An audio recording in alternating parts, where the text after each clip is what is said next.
Hello, welcome to this edition of the umgoblue.com podcast. This is Phil Callahan along with, Clint. and on this podcast, we're going to discuss Michigan's 24-10 victory over Wisconsin. Just good play, bad play, next play. If you're stuck on the last play, honestly, you'll be stuck on that one. So I feel like good play, bad play, next play, no matter what the result is. Worry about the next play. And then preview the road matchup with USC. Well, Clint, how did you feel about that Wisconsin game?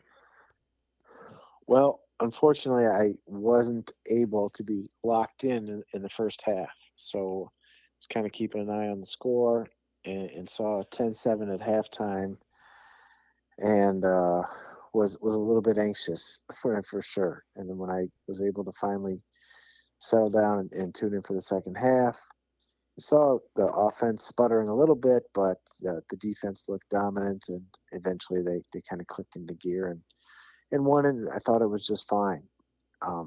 By the time I got to rewatch the game and see the first half for the first time and chart all the plays, um, the defense didn't just have a good second half; they were really, really dominant in the way that we've been looking for.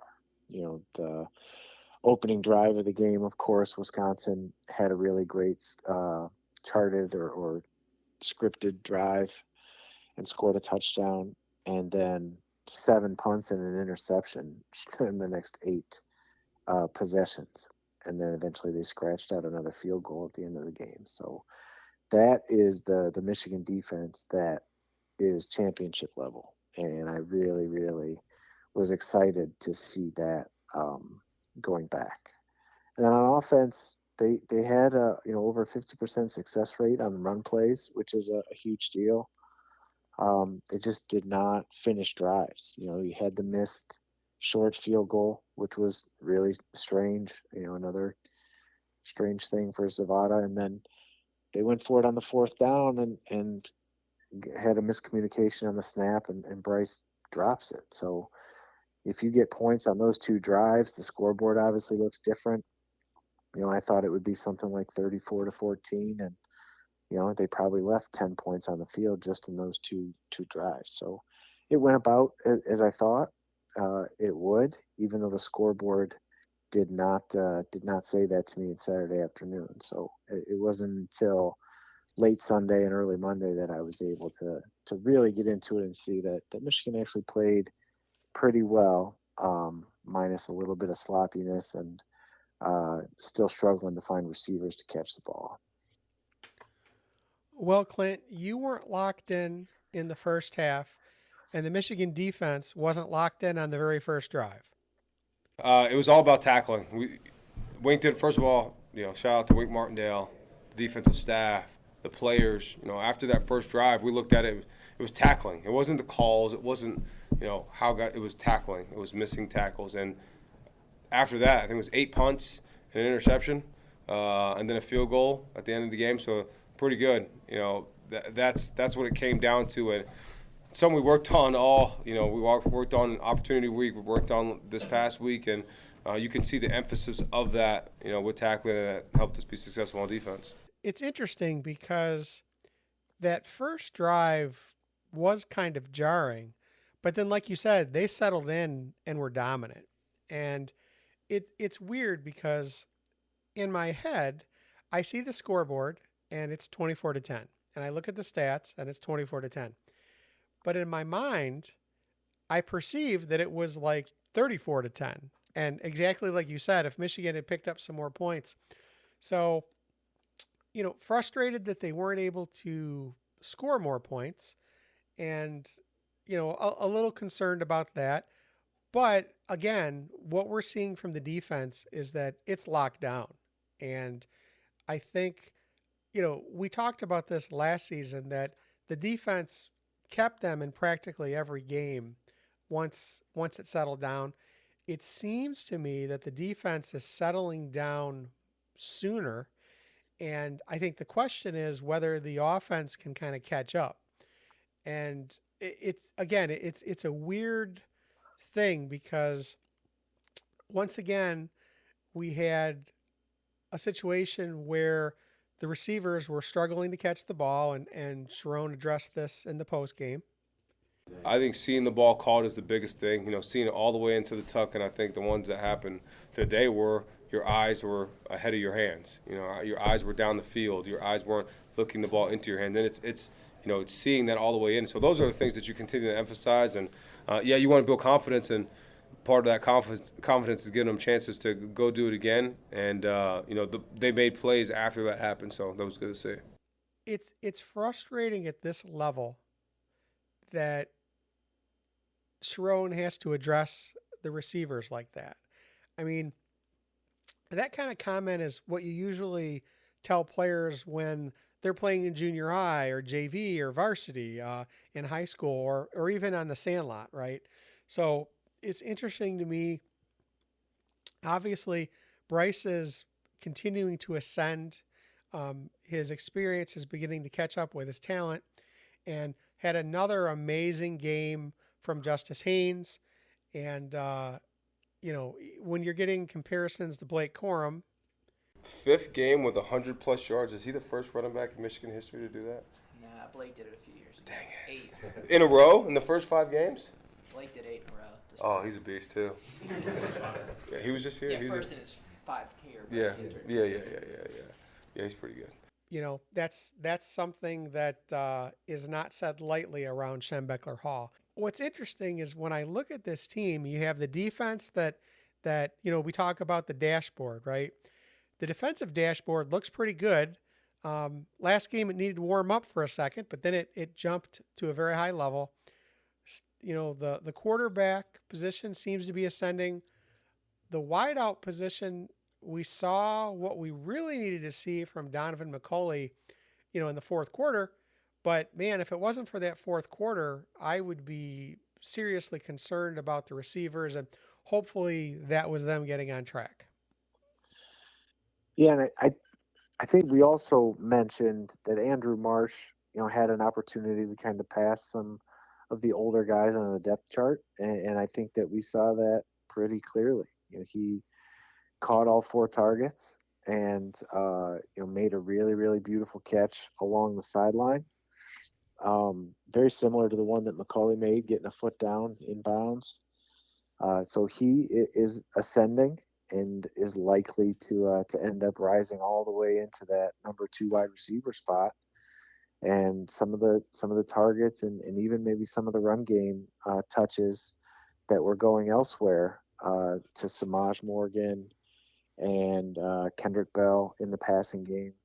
Those touches and those targets likely need to start getting diverted towards Andrew Marsh. And we're getting into the crux of the Big Ten schedule here, and you need guys that are going to be able to step up and make plays in the biggest moments. And right now, McCulley again has kind of really shown that he is capable, and that number 2 guy, maybe the tight ends, Hogan Hansen and Marlon Klein, perhaps can kind of step into that role.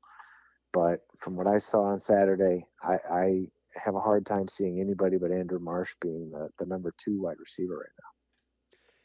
Yeah, and that is a great thing to see. Of course, we're still hoping that Michigan's tight ends reappear, right? And you look and, last season you had such a huge weapon with Colston Loveland. And again, a generational talent that has moved on to the NFL. And this year coming in, I really hope that Marlon Klein and Hogan Hansen were going to kind of tag team it. And they've both been dinged up. Hopefully they'll both be back versus the next game. But I think what we will see, again, with everything firing on all cylinders, is we'll see the tight end position ascend and kind of add some support and foundation to the receivers. And again, as you said, if Andrew Marsh can continue to perform at a high level, and if Donovan McCulley has cemented himself with a great rhythm with Bryce, so we could still see an explosive passing game. And I guess I'm just waiting for all those things to sync up together. Yeah, absolutely. And we're still seeing enough success in the run game that play action opportunities are going to be there. And Bryce Underwood is also going to have to continue sharpening his skills, his ability to process and read the defenses, read coverages, and read who is coming open on any given play. That play that I mentioned before with Marsh making a beautiful catch down the sideline, uh, underneath, really, I think McCulley on the dig route was coming wide open, and it's kind of a two-man read based on where the cover corner is gonna fade. Where he is, where he is pulled, um, and the flat defender with the linebacker kind of having to shadow the running back coming out of the back field. You can see McCulley on the dig route is really wide open, and that's where the ball should have gone. I think there's just a little bit of hesitation right now for Bryce throwing the ball over the middle, and that's because those are riskier throws. But again, we're almost halfway into this season. It's time for him to kind of step up and make some of those big time throws. And if there are going to be mistakes, make them now because we don't want to see them in November and getting towards the end of the season. Definitely. And, as we kind of dissect Bryce Underwood's game, I think one of the things that he needs to work on is it seemed, as you said, he's not going to all the progressions, which is understandable for a younger quarterback, but he's also locking onto guys. And you could really see it in real time as you were, kind of watching on downs where you expected a pass. He would pretty much take the snap and you could just look from where his helmet angle was where it was going to go. And that's the kind of thing against a more talented defense, against more talented athletes. That is something that, as I'm sure Michigan has identified that in self scouting, but you can be sure that opponents are looking at that, and hopefully, as he gains experience, that will be something that he can actually confuse them with, right? Like be looking at one guy and then out of the corner of his eye see a different progression to hit. But we need to see that. And I tell you, I still don't know where Samaj Morgan is at this point. I mean, not only as a receiver, but as a kick returner. Um, Clint, it's one of your things that you like to watch, and you identified statistically how important it is and how helpful it is and beneficial for a punt returner to catch the ball in the air. And Samaj struggled with that for most of the game. And again, when you look at the stats, he's caught some passes, but also had some drops. And there's some statistics running around right now where uh, Bryce has receivers.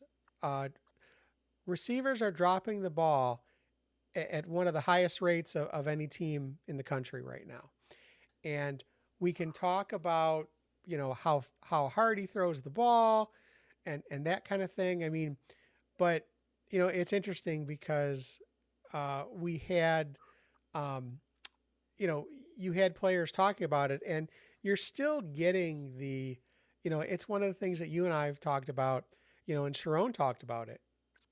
I never played receiver or tight end, but I know our guys don't make an excuse about where the ball is and how it's coming and all that. We just know we got to make the plays when they're there, and if it hit your hands, you should catch it. So Bryce will continue to get better and touch and all that, all those things, but he seems pretty accurate to me. So we'll just continue to emphasize the accuracy of the football and us being consistent catchers. That's not always 100% true. I mean, obviously, if you throw full bore at a receiver that's 5 or 10 yards from you, that may be a little bit hard to handle. But it's consistently an issue. And yes, Bryce needs to have a little bit more touch, but I think all the receivers need to step up, and lots of opportunities for guys deeper in the depth chart to ascend and take advantage of the situation.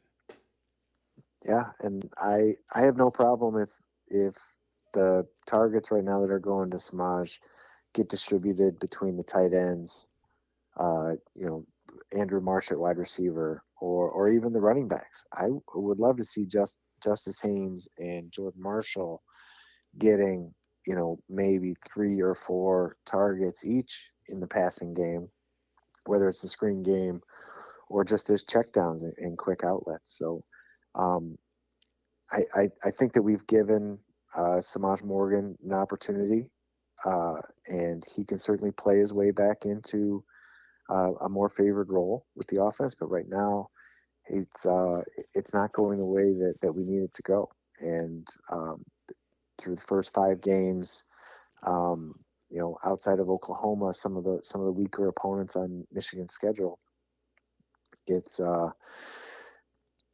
you don't have those plays and those downs to just, you know, discard, waiting for these guys to get it figured out. You have to have guys that are going to execute right now in big spots, especially on the road.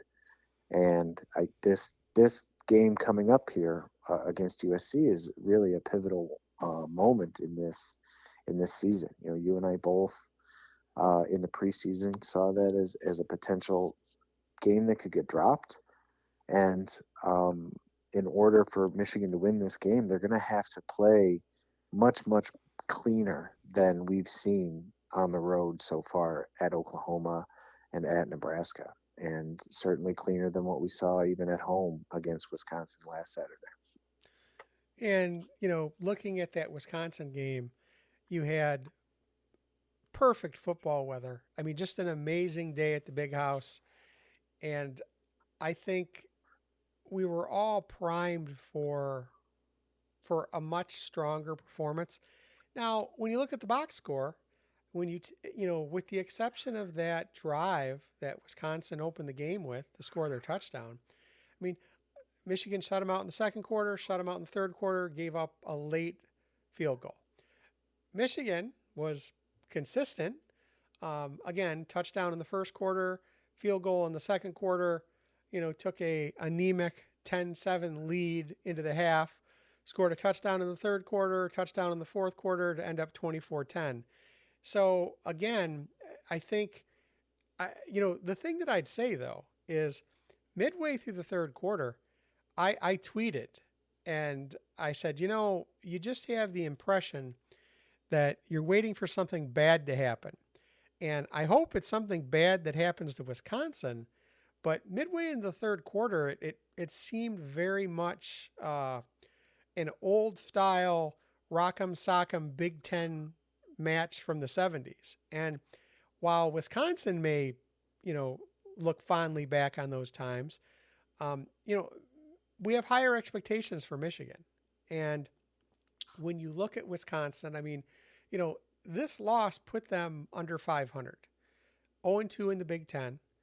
And while Michigan had that loss to Oklahoma, you know, we have higher hopes. We have hopes for Michigan to go on and not only compete for the Big Ten, but, you know, be a factor in the college football playoff race.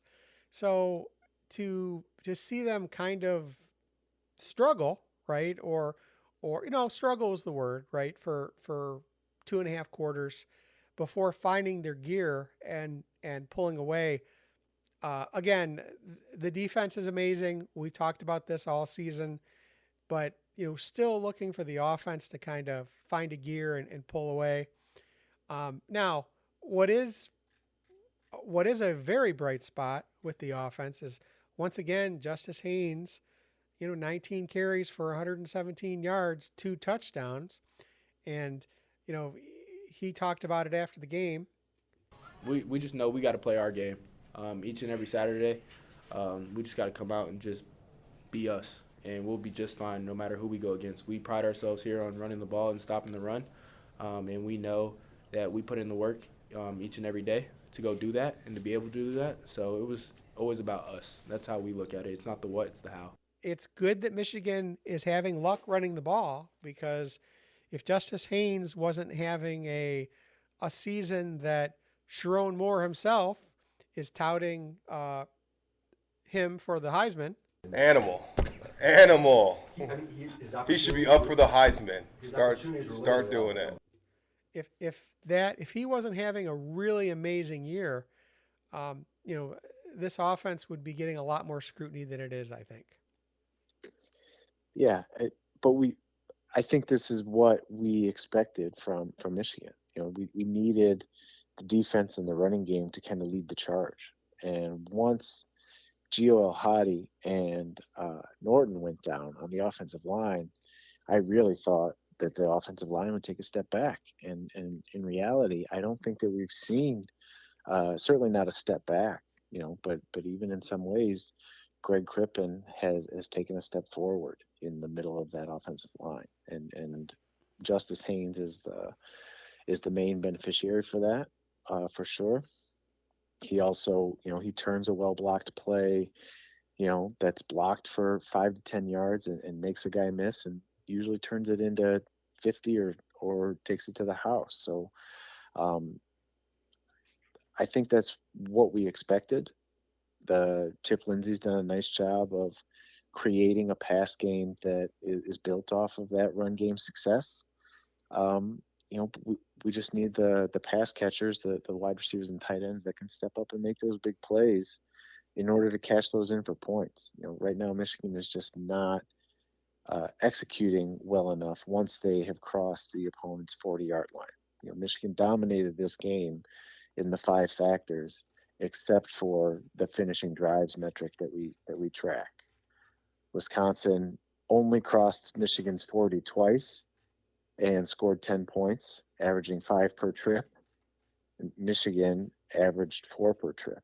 You know, they had 6 scoring opportunities and scored 24 points. So if they finish in those other drives, again, the fumbled snap on the fourth down, you can't have that. The missed short field goal from Zavada, you can't have that. And then even at the end of the game, Michigan was really cruising along on offense, and obviously didn't need to score on the last drive after recovering the onside kick. But even that drive looked like it was going to end up in points. So the scoreboard doesn't really tell the story. I think Michigan played better than the scoreboard says. However, the problems that we see uh, have become a little bit habitual, especially in the pass game. And I think everybody in the Michigan fan base is kind of extrapolating that out to the tougher games coming up, starting with USC, a home game against Washington, and certainly when the Buckeyes come into town in November. You know, we need everything to be clicking on all cylinders to be able to win those games and have a chance to compete for the Big Ten title and for the college football playoff. Now, one thing that I want to point out about Bryce is that there was a question on how much he'd be running, how much him running would be a part of the offense. And I'm pointing this stat out as a good thing, okay? He basically had 5 carries and had a net of 12 yards, right? So this offense was able to be successful relying on him passing the ball. And as much as I bemoan the number of drops that Michigan receivers had, you know, Bryce was 19 for 28, 270 yards, right? I think the thing that frustrates me is, and I don't think it's an exaggeration, there were probably 4 or 5 more receptions there and probably another 100 yards left on the field. So, you know, I think when we look at what happened in the fourth quarter and the end of the third quarter, you know, you really had McCauley basically show what we've been waiting for, right? You know, he'd been averaging just over 3 receptions a game, and he was the top receiver, right? So he had 6, and he broke 100 yards, which hasn't been done for a really long time by a Michigan receiver. So now the flip side of that is the next leading receiver was Samaj, believe it or not, but you know he gained 44 yards on 5 carries. So I meant 5 receptions. That's great, but I keep thinking about the ones he missed, right? And so it's there's so much potential if Michigan can be successful in the vertical passing game or even the mid-depth passing game. And I just feel that there's just so much left. They're leaving it on the field, and here we are heading into, as we both agree, a very pivotal game. And you just, I was expecting, I was really expecting Wisconsin to be a tune-up game, and it didn't feel that way. It still felt like they're figuring things out. Yeah, I agree. And from going into a matchup with USC where Michigan's defense and USC's offense it's really a strength on strength battle. I think that's the matchup that is going to kind of decide who has the heavy advantage and who can jump out to kind of the pole position in this game is going to be whether Michigan's defense um, can make sure that USC does not get on the board early with big explosive plays. Lincoln Riley, it's a very pass happy offense. They have some really really talented wide receivers.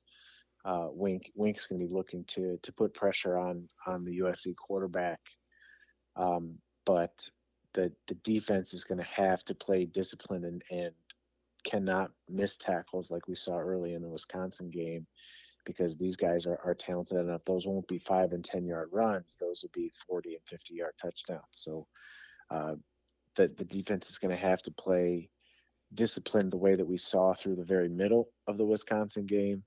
And the offense is going to have to be able to move the chains and keep USC guessing. I don't think the USC defense is as good as Wisconsin's defense, right? So I expect a lot of the same opportunities to be there for Michigan. But it's going to be a little bit tougher environment. It's going to be a weird travel day. They're changing their travel itinerary for sure. Yeah, we're going to leave Thursday. Last year, the West Coast trip to Washington, we felt like a little groggy, a little slow start. Guys played well, but felt like it just needed a little time. Did talk to a lot of people in the offseason. Obviously, having Wink here, NFL background. So we're gonna leave Thursday. We're gonna do everything normal on Thursday. I know guys probably would want to leave early Thursday, but they need to go to class. Still student athletes, so they'll go to class, do all that, and then we'll leave Thursday, be there Friday. And Michigan's going to have to execute far, far more cleanly against the Trojans in order to keep the chains moving. And I think whichever team gets to 27 or 30 points first, likely is going to win this game. It's really, really, really, really like splitting hairs and kind of a coin flip game. The way that I see this in the metrics.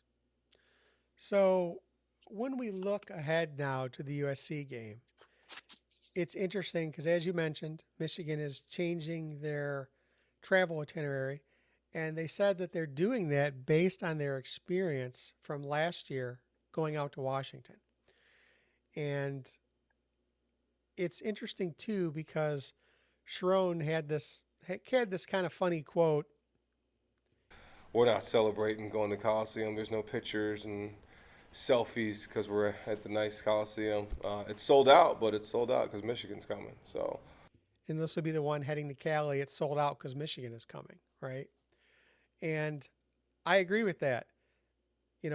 It's sold out because Michigan's coming, but it's also sold out because USC is expecting to win this game. And, after looking at the way Michigan struggled a little bit on the road against Oklahoma, you and I both in preseason identified this game as crucial and with some very distinct challenges for Michigan. And it's interesting because, Sharon Moore talked about Michigan being an underdog. I don't care. That stuff don't matter to me. Like, it's great. I don't even know the people that make the whatever they call it, the odds, whatever it is. So we can be underdogs, we can be favorites, they could be whatever. It doesn't matter to me. So I know we're playing a good team, and we got to be ready to go play. That's all I know. So regardless if we're underdogs and guys might look at that, that's great, but it don't matter. The lines don't matter. The logos don't matter. Nothing matters but the people playing on the field and us being prepared for the game. So that stuff's great. It's great. It's a great story, I guess, and they'll use it on ESPN or something. But I don't care about that. So And even Marlon Klein talked about it. We've been underdogs in games before that we've won, and so we don't really focus on any of that stuff. Uh, we're still gonna have to play ball on Saturday, and it doesn't matter what Vegas says. So So it's nice to see Michigan rising to the challenge and having a chip on their shoulder. And I think, we did not see that chip on their shoulder when they went to Indiana last year.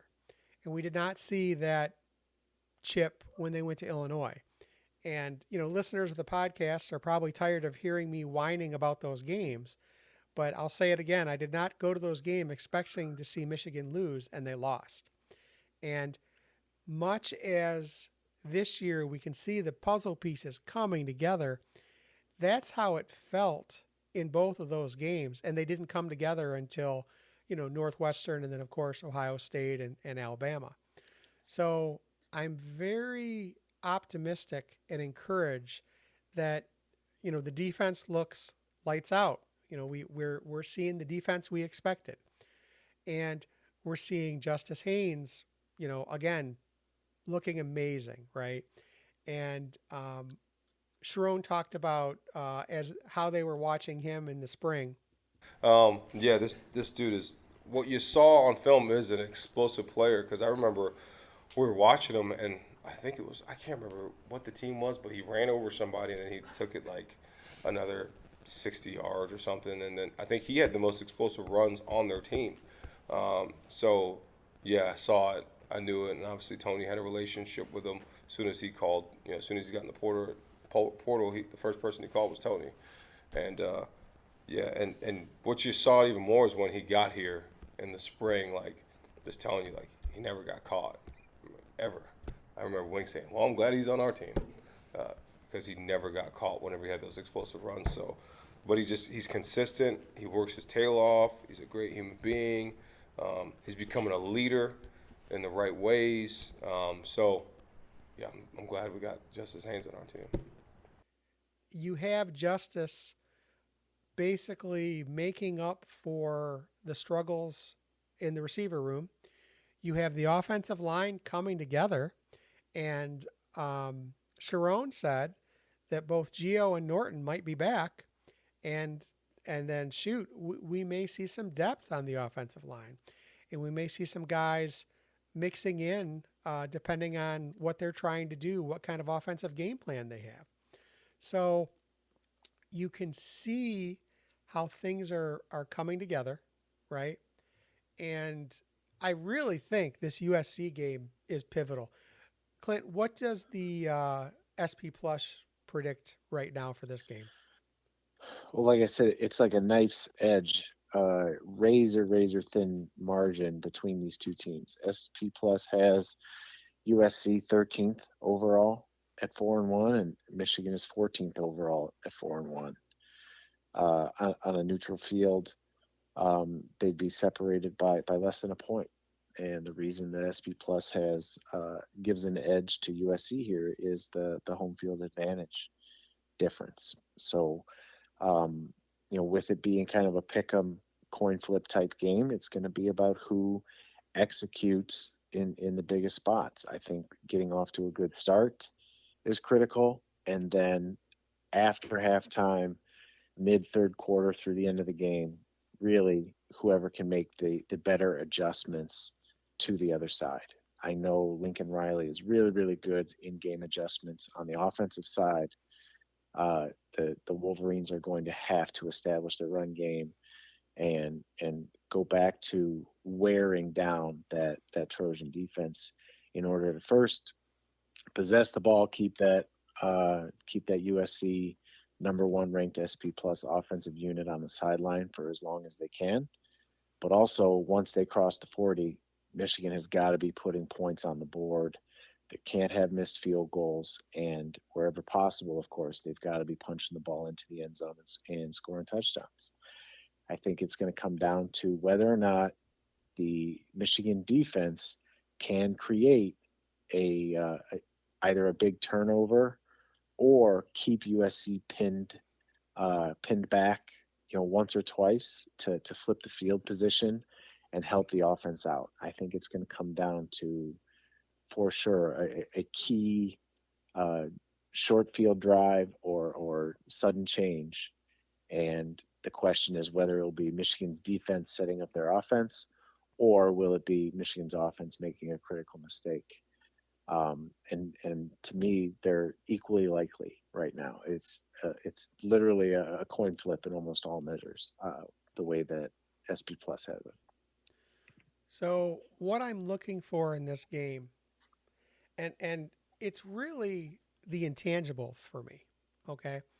And one of the reasons in the preseason when we were predicting, I predicted this as Michigan's sole loss, okay? I thought we would pull it out against Oklahoma. That didn't happen. But I expected this game to be a challenge for all of the things off the field, okay? You have multiple time zones. You have a really long flight. You have what's going to be a rocking atmosphere. Although being in the LA area, I do expect Michigan's fans to do a good showing and have a fair amount of alums in the stands. But again, this is, you look back at what happened to Penn State last week, and Sharon talked about this. Nah, I'm not. That's their game. That's what happened to them. I'm not gonna refer back to that. And they all saw it. They all know.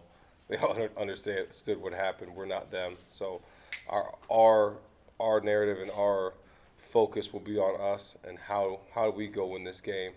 Execution, and our plan and our goal of what we're gonna do. So yeah, I can't speak to what they did and how they played. So yeah, we're just gonna be worried about us.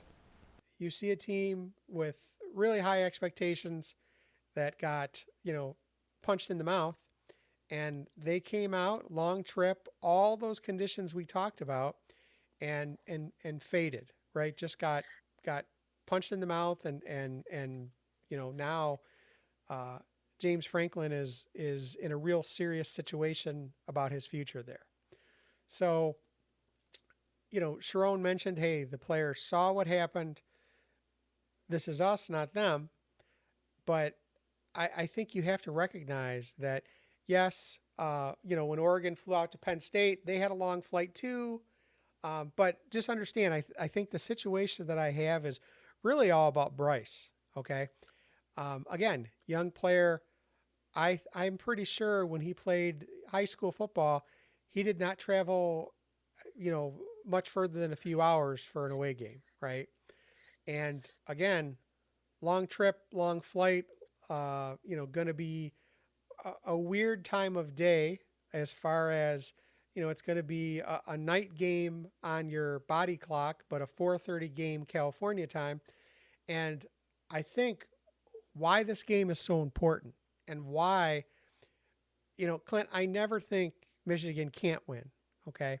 I see a lot of factors working against them, in preseason when I looked at this game. If Michigan can go out and win and pull this out, I think that we can safely say that the development clock of Bryce Underwood is accelerated. And looking at the way Michigan is successfully running the ball, if we can get more consistency in the passing game, and I mean consistency quarter to quarter, right? If Michigan can put that kind of pressure on, I don't expect them to blow them out, but if they can put consistent offensive pressure on USC, I think the defense will do the rest, and Michigan could have a resounding victory here. And that's what I'm hoping for. I'm traveling out there. Can't wait to see it in person. Looking forward to the Coliseum. Unlike what Coach Moore said, I will be taking a selfie there, as I prepare for the game. But I do see all of these dials potentially working against Michigan. And let's be clear, okay? If Michigan loses, that's their second loss of the season. It will be very difficult for them to make the college football playoffs. And what will be frustrating about that is this team has the talent. Okay, this is a team that has a championship level defense and the talent at quarterback to be championship level. Now, it would be really sad if the wide receiver performance is one of the things that keeps this team from making the playoffs this year. And I think the next game we are going to know a lot more. We will know if these things can pull together. Michigan will be a rising power, and the attention will only grow, and there will be definitely eyes and things to watch, and the excitement level around this team will only continue to grow. But it's all going to depend on how they come out against USC. Yeah, I think it boils down to whether or not Michigan can play a full 4-quarter clean game. It's not going to be perfect. Every team makes mistakes. Michigan's a young team, got a couple guys dinged up. So there are going to be mistakes, but they can't be critical mistakes. They can't be mistakes that end up costing the offense points or extending drives from the defensive side of the ball. The type of mistakes like we saw with penalties on third downs when you've stopped the other team, like in Nebraska with Brandon Hillman, right? Those types of mistakes have got to go in this game. The mistakes have to be ones that you can bounce back, not hugely detrimental mistakes.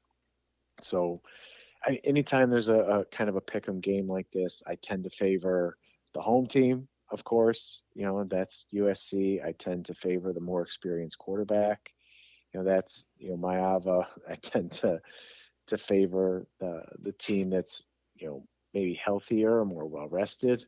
That's kind of a toss up. USC is also battling some injuries for sure, but they are coming off of a bye week where they've had they're going to feel fresh. The guys that are not injured are going to certainly be kind of recharged, and also they had an extra solid 2 weeks of preparing for this game. So I know that we're going to see Lincoln Riley's best shot on his offensive game plan. I predicted Michigan to lose this game in the preseason. I think I picked 27-24, and I don't see anything really that significantly shifts that paradigm from then to now. I think Michigan is pretty much right where I thought they would be. USC is pretty much right where I thought they would be, and it's still a tough West Coast trip, and Michigan just looks a little bit susceptible to making some of those mistakes. So I'm going to keep my 27-24 prediction, but it's literally 50-50. I easily is going to come down, easily could come down to a handful of plays late in this game, and Michigan is certainly capable of making those plays. And the one X factor I think that is going Michigan's way right now and not toward USC is the return of Rod Moore. Having that experience back out on the field, helping with the alignment, helping with the coverage calls, communication, and then making a big play immediately.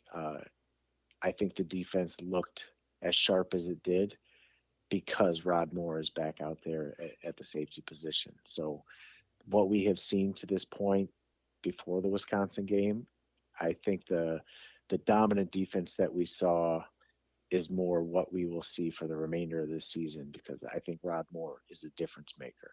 And that is something that USC has not seen, in 4 of the 5 games to this point. And Sharon Moore talked about how great it was to have Rod Moore back, and how he had been, the coaches and players had talked all last year and the beginning of this year about how Rod Moore was like another coach. I learned a lot, man. I hope a lot of young kids, they go through a lot of things and people just want to quit and people just want to stop. And he could have easily did it after the first setback. He had a setback initially that held him back. What's up, fellas? Look at him. There he is. What up, baby? He could have easily, in that time, in that first setback, said, I'm done and I don't want to deal with it. But to watch a guy, I'm talking about you.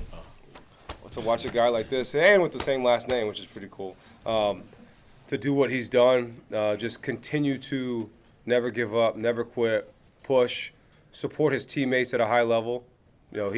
He's the first guy. Last year I remember having him on the sideline, and I heard somebody yelling at the defense, just going off. And maybe it was the Ohio State game. I don't know when it was. It was all of them, but and he was losing his mind. I was like, damn, what coach is that? And it was Rod, just ripping the whole defense, and everybody's laser focused on exactly what he's saying.